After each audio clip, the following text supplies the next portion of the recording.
Opak, ang fresh. Ang sekreto niyan ay itong facial mask shadow wear. Ayan, itry mo na. Open ko na.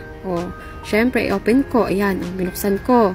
Tapos, syempre, ilalagay ko sa face ko para ma-moisturize ang aking skin.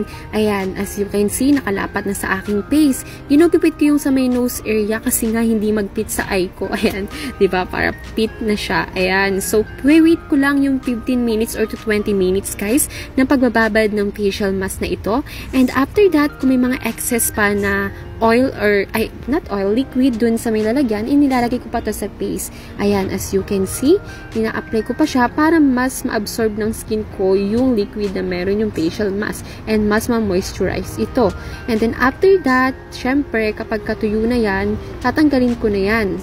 Tapos, kapag tinanggal mo na yan, it's up to you kung maglalagay ka pa ng mga liquid na nandoon sa my facial mask, sa sachet niya.